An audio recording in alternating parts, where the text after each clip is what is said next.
na inot, pirming nanginginutan. Always number one. Always number one. DCGB 729 kHz. Enot sa Bareta, Enot sa Gabos.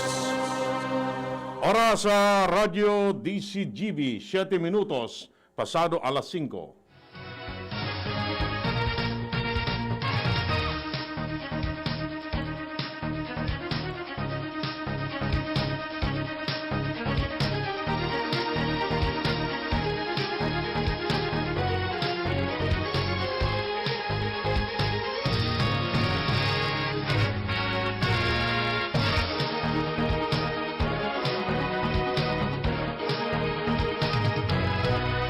Maray na hapon mga tugang uya po ang mga baratang unyan para sa aga digdi sa Radyo DCGB.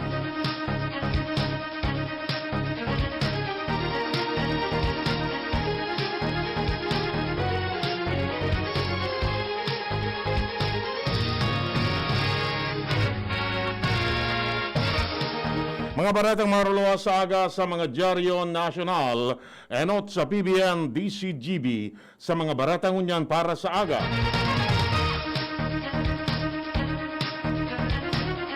Matapos mag-trending ang hashtag nasaan ang Pangulo, nag-jogging si Presidente Rodrigo Duterte sa Malacanang, Kasubanggi, para ipailing sa publiko na maray ang kondisyon kan sa iyang salud.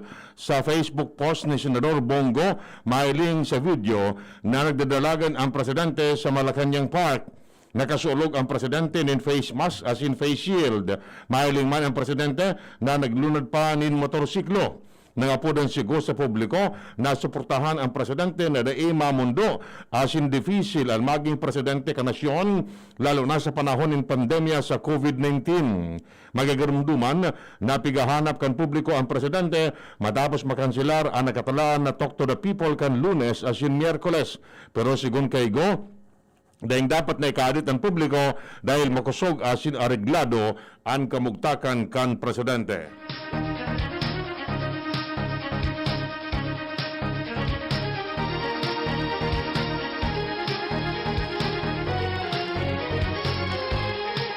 Nangapudan sa publiko ang Philippine Medical Association na iwasan ang pagpapalakop ng mga saralang informasyon mananaw sa COVID-19. Sa sarong public statement, sinabi ni PMA o kan PMA na dai makakatabang sa pagkurtar kanasabing helang asin pagpapalakop ng salang informasyon sa social media. Sigun pa sa grupo, solamenteng mga nag-aadal in medisina asin siyensya ang dapat dangugon kan publiko asin bako sa mga uring-uding sana. Inapudman kan PMA na sarong klase ng cyberbullying ayon sa sendang lado ang mga akusasyon na daiman ni malinaw na basehan. Buhay, tali, asin dignidad kan mga healthcare workers ang sendang pigtataya para labanan ang virus alagad bako man tama na balusun sinda nin mga malisyoso asin ding ebidensyang akusasyon sa tahaw kan pandemya.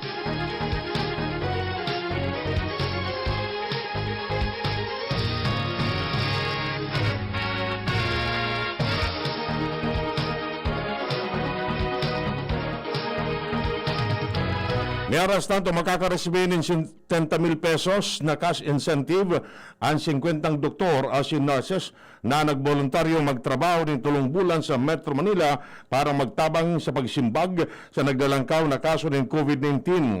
Sigun kay Office of the Presidential Assistant for Visayas, Secretary Michael Dino, apera pa ini sa bulanan na sweldo na maresibikan mga health workers.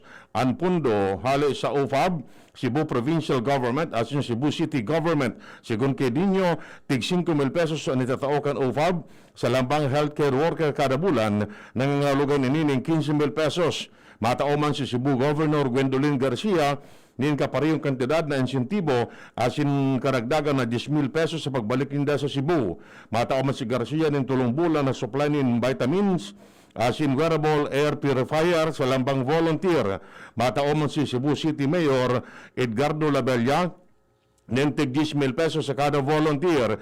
Ididestino ang mga healthcare workers sa nahali sa Visayas sa mga hospital sa National Kidney Transplant Institute, Jose Reyes Memorial Medical Center, Lung Center of the Philippines, Rizal Medical Center, Asintondo Medical Center.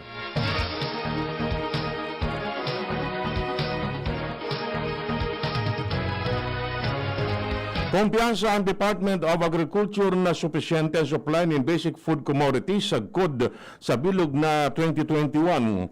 Apisar kan limitasyon sa pagiro sa tahaw kan ipinapautob na enhanced community quarantine sa Metro Manila asin kataraning na probinsya.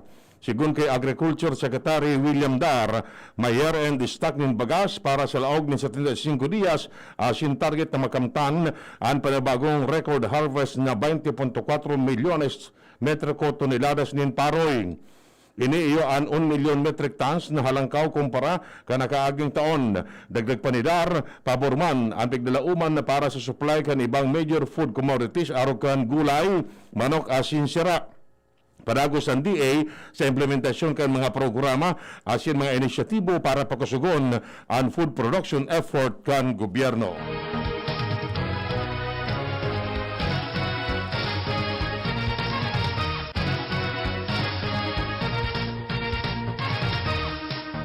May oras na ipig-insistir ni Senador Grace Poe sa Bangko Sentral kan Pilipinas na proteharan ang diretso kan mga konsumidor asin gamiton ang influensya sa mga bangko para masiguro na may balik ang kwarta kan mga naging biktima nin pangloloko. Sinabi ni Poe na may nagkaparang grupo na ang binilog kan sa social media para sa mga biktima nin online kan bank fraud. Sigun kay Poe, maabot sa 23,000 na reklamo ang naresibi kan online chat box sa website kan BSP poon kan bukasan hindi ini sa publiko na kaaging taon. Sigun pa sa senador, kung masusolusyonan ang mga problema kan mga konsumidor, asin matabangan sindang may balik ang pinagalan ng kwarta, mas mapakusog ang kumpiyansa ng mga konsumidor sa bangko asin online transaction.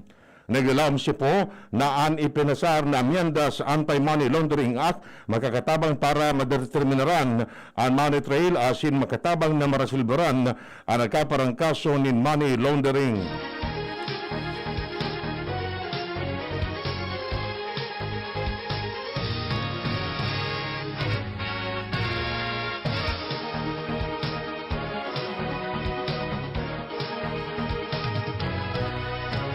Sinabi kan Department of Health na ang 401 na record high single day dalan sa COVID-19 kaya riba na ang mga nagadaan kan Enero alagad na validar pa sana. Sinabi ni Health Undersecretary Maria Rosario Vergere na kasabay sa bilang ang 7 nagadaan kan Enero, 45 kan Pebrero, asin 287 naman kan Marso. Sayang ipinaliwanag na ang mga informasyon alay sa mga local government units asin mga hospital mantang kinakaipon panindang mabalidar ang mga ini. Idinugin pa ni Vergere na kung ilingon ang record kan Marso asin Abril talagang nariparo na nagdadakol mananggad ang bilang kan mga nagagadan kausa kan COVID-19.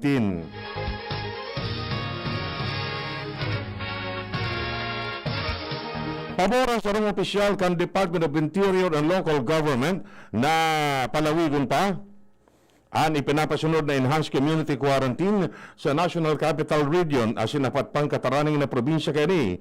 Sinabi ni DILG Officer in Charge Bernard Flores na magkakaigwa ng pagtripon ang mga membros kan Interagency Task Force on COVID-19 Response tangani matukar ang lockdown status. Sa sinabi, nalampas ng 2 semana alagad dahil pa namamatian ang efekto kani kung kaya magkakanigo na palawigon pa ning sarong semana. Ang iba pang detalles kang barata pagkatapos na kini. Pandesal! Ito naman ang tunog ng may diskarte. Pandesal! Yan ang nag-Gin Kapitan. May tamang lasa at hagod sa presyong kayang-kaya. Gin Kapitan. Kayang-kaya! Drink responsibly. Basta't sama-sama sa diskarte, kayang-kaya. Gin Kapitan. Kayang-kaya. May bago! Ang biggest ever Bear Brand 2.4 kilogram pack! Biggest to na Bear Brand, biggest to 120 pesos savings. Sa bagong Bear Brand 2.4 kilogram pack, up to 120 pesos ang savings versus suggested retail price of Bear Brand 320 gram pack. Biggest sulit to na ay! Biggest to na Bear Brand, biggest to 120 pesos savings. Bagong Bear Brand 2.4 kilogram pack. Biggest savings up to 120 pesos versus suggested retail price of Bear Brand 320 gram pack. Tibay araw-araw! Tibay refers to vitamin C, more iron, and zinc with 3 balanced meals a day. This product is not suitable for infant feeding and is not a breast milk substitute. Sizzling. Nagkakalakaga. Nagsasangaw. Nag-aaso. Ang dapat sa astig na init, malipot, nagyeyelo na Red Horse Beer. Kusog kang tama pero bakun wasak. Red Horse, ito ang tama. Drink responsibly. Palamig ka muna, Dre. Bili na ng Red Horse Beer sa inyong mga suking tindahan. Lakas ng tama pero di wasak. Drink responsibly. Nido Jr. Para sa kaakian na saro hasta 3 taon. Nido Jr. Ang presyo mapuon sa 97 pesos na para sa 160 grams suggested retail price. Igwa man mababakal sa dakulang pakete. Nido Jr. The use of milk supplements must only be upon the advice of a health professional. The unnecessary and improper use of this product may be dangerous to your child's health. EO 51CA number 185 series of 2020. Nasa kamay mo ang kalusugan at kaligtasan ng mga alaga mo. Paalalang hatid ng Microban GT at Tigrolac. Isolation, nutrition, disinfection, supplementation, vaccination. Kasaang 5 steps. 1, 2, 3, 4, 5. Para alaga ay protektado, sunding mabuti mag-biosecurity. Ikaw at ako, lahat tayo. 1, 2, 3, 4, 5. 5 kasado. 5 kasado. 5 kasado. Lonely, napaka-lonely. Wala akong kasama pag ako mainom. Daddy, wag ka nang lonely. Dahil may new Coke kasama 1 liter na tayo. 39 pesos lang. Kaya sulit at masarap kasama. Happy, happy na kami. Masarap ng kumain ng marami. Tastes better. Try the new Coke kasama for only 39 pesos SRP. Check the label, mommies! Mayan Rivera po. And Via! Pagdating sa milk, di porkit mura sulit. Kaya, Check the label, mommies! Check the label, mommies! choose Nido 3 Plus. Tinodo na sa immunonutrient, may DHA pa. Pagkasulit, mommies! At ito lang ang may Lactobacillus protectus to help support respiratory defense. Total protection, mommies! With 3 balanced meals, kaya wag basta-basta sa pagpili. Always, Check the label, mommies! help to protect. Choose Nido 3 Plus. Para kay Ralph na napuruhan ng boss. Kay Suzy na di makasakay ng bus pa uwi. At syempre, para sa'yo. Embassy Whiskey. Its smooth, oaky flavor helps you unwind after a long day. Kaya relax, slow down, and chill muna tayo. Drink responsibly. Sa sobrang init ng summer, you deserve to relax. Chill muna with Embassy Whiskey. Drink responsibly.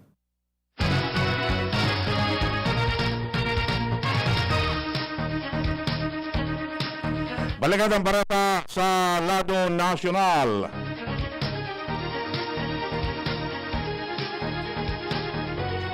Dinala sa Philippine General Hospital si Presidential Spokesman Harry Roque dalan sa COVID-19. Si Roque na may heart condition as in diabetes nailing sa laog kan payward kan hospital. Susug sa informasyon si Roque nasa non-invasive breathing support mantang kinakaipuan na konektado ini sa bi-level positive airway pressure. Sa ibong lado, bako malinaw kung kasuarin tinamaan kan virus si Roque. May aras tanto dagdag barata halig dyan sa luwas si Luwens Barsana. Luwens kamen. Tinawanan kan Pitmaster Foundation nin ambulansya ang Bicol Regional Training and Teaching Hospital o BRTTH kasubagong aga sa may Airport Road kan Legazpi City. Ini ang eksklusibong impormasyon na nanuparang ka DC Jepeños na kung saan ini inatindiran personal ni Albay 2nd District Congressman Joey Sarti Salceda as in Department of Health Regional Director Dr. Ernie Vera as in mga opisyal kan BRTTH. Susog sa pakikipag-ulay kan DC Jepeños kay Attorney Carol Cruz kana sambit na organisasyon naglilibot sinda sa bilog na Pilipinas para magtaonin siring na bagay para pantabang man sa katahawan kan pandemyang ini. Pahayag ni Attorney Carol Cruz. Yes, kasi ito kasi ang ng Pitmaster Foundation natutulong through health assistance, no? Other than the other things that we do. O yung dialysis, medical assistance. Kasi nakita kasi ng chairman natin ng Pitmaster is Mr. Charlie Atongam, na transportation is a continuum para dun sa health services ng hospital and other medical programs. Kasi kailangan kasi agad ang mga pasyente maidala agad sa hospital o sa tamang medical treatment. Si Attorney Carol Cruz sa iyang pahayag, siring man ang ambassadress kan Pitmaster Foundation na si Patricia Santos na sarong beauty queen nagtao manin pahayag may kinaraman sa siring na bagay dahilan siya na ugma na parte siya kan organisasyon na ini. Your message would be thank you to the Pitmaster Foundation bilang isang Albayana. Tunay akong nagagalak to witness such an endeavor. Being able to help out our kababayan, especially in the middle of the COVID-19 pandemic, is very important. And Pitmaster Foundation, everything they have been doing since the beginning of this pandemic has really been amazing. This is helping out, and I have to say that bilang isang Bicolana ako ay talagang nagpapasalamat.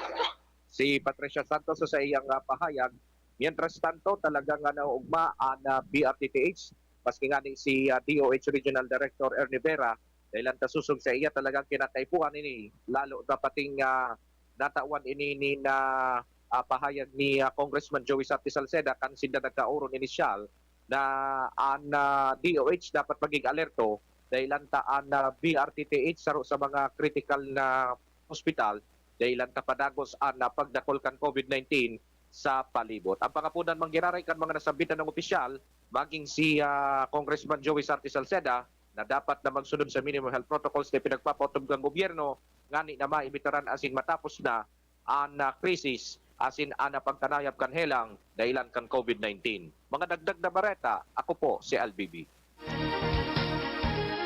Mientras tanto, sinabi ni Presidential Communication Operation Office Secretary Martin Andanar na siya nakarecover na sa COVID-19. Sa sinabi na siya na ugma na iaras ang informasyon na siya narahay na sa virus matapos magkaigwa ng 14 dias na home quarantine. Pinasalamatan man niya ang mahal na Diyos sa biyaya na siya makalampas sa virus. Pinasalamatan man ni Andanar ang sa iyong pamilya, mga pag-iriba asin iba pa sa makasog na suporta kan mga ini asin pangadyi para malampasan niya ang COVID-19. Mientras tanto, sinabi ni PNP spokesman Brigadier General Eldebrandi Osana na ang mga nagsuhay sa quarantine protocol daiman kaipuhan na padusahan sa paagi ng physical exercise. Inasa iyang pahayag mantang nagpapadagos ang investigasyon sa insidente kung sa insarong lalaki ang aligadong pinagibo ng 300 na pumping exercise dalang sa pagsuway sa curfew violation sa kud na ini magadan. Sa sinabi na ang mga pulis may poder sa nang magkuan ng dokumentasyon asin pahayag kan mga nagsuway asin tawan ng patanid base sa orden kan pulisya mantang ang multa depende na sa discretion kan mga local authorities.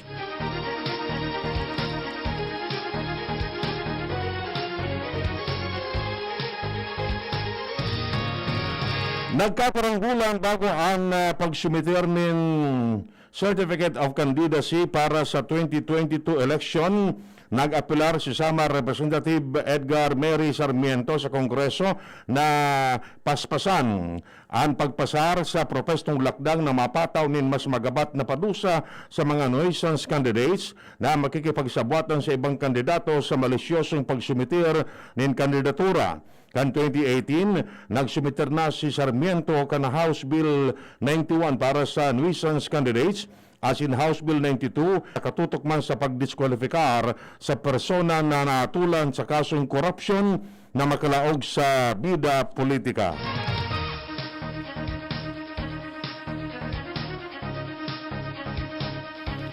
Mientras tanto, pupunan ang Commission on Population and Development of POPCOM ang Social Protection Program para sa mga unintended pregnancy. Kasabay sa programa ang Department of Social Welfare and Development na puntiryang ilansahar sa third quarter kan 2021. Sinabi ni POPCOM Chief Dr. Juan Antonio Perez na ang gobyerno nagkakaigo nilakdang na mataparan ang pangangaipo sa paagi ng maipit na komunikasyon sa mga pamayon ng pamilya. Sa sinabi na ini ang masiguro sa mga jóvenes na nagkaiguan makahulugan na partisipasyon para sa ligtas na espasyo sa mga panahon na ini mantang padagos pa ang agyat kan pandemya sa nasyon.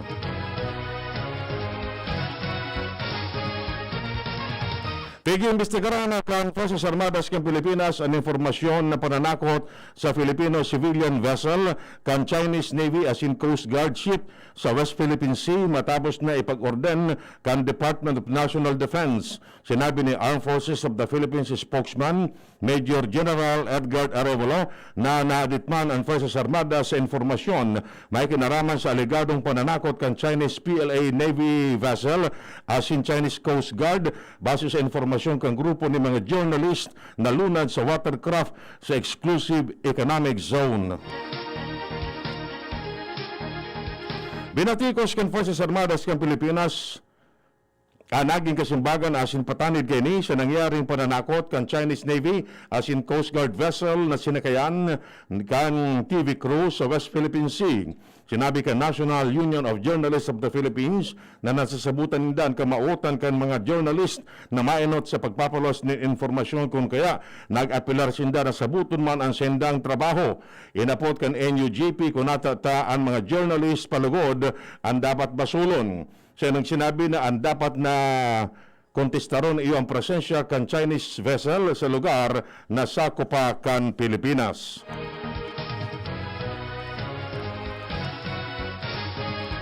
Miyaras nang sinabi kan Department of Transportation na ang Philippine National Railways pigdalauman na magpapadagos sa sendang operasyon sa Lunes matapos makompleto naman ang mass testing sa sendang mga empleados asin reintegration procedure. Siya nang sinabi ng PNR, nagkondukta na ng serye ng COVID-19 test gamit ang targeted approach poon kan Marso 29 hasta Abril 8. Mantang na-isolate naman ang mga empleados na napatunayan na positibo asin sinugo ang mga direct contacts na maigpit na sunodon ang quarantine procedures. Yan mga tugang ang detalyes kan mga bareta ang hunyan para sa agadigdi sa Radio DCGB. Sa pagkara kan mga pagriba, Manito Tanya sa lado teknikal. Ako po si Edwin Teral na magsasabing mabalos kang sinumbog ang tabay. Realize true comfort and relaxation at Dorotea Resort and Spa, a perfect venue for family outings. Couple